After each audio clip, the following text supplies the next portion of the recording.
And in Michigan, it is a 50-50 state. It has been for the last 20 years. It will be for the next 20 years. So every 2 years, Republican Democratic control of the House or the Senate, every 4 years or so, 8 years or so, every time the governor changes, it switches party.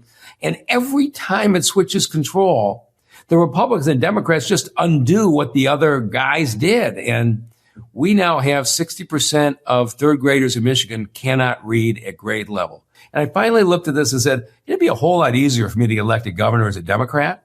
And whatever I accomplish, that in 4 years, Republicans come in, they'll just undo it. What have I actually done to help Michigan? And I looked at it and I said, what if we did something different? What if I ran as an independent? I don't get involved in any state rep or state Senate races. I don't care if you elect a Republican House, a Democratic Senate.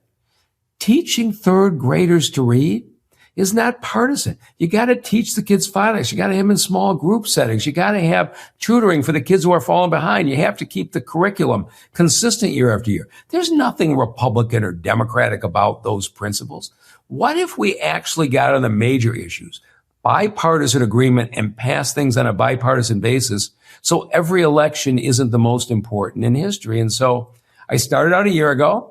I didn't know how I would be received, and it's the damnedest thing. I go to the farms and the small towns in this state. I'm obviously very popular in southeastern Michigan, and they are fed up with both parties. They feel like the parties are so busy fighting with each other, they've forgotten about solving their problems. I think that is exciting and frankly inspiring, because what you're doing is saying we got to get off this polarization, hyperpartisan, pendulum swing.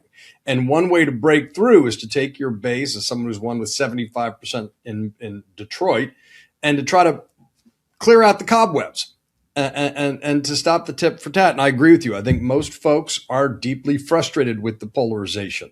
It's tough in a time of Trump to say we're going to transcend hyperpartisanship and polarization.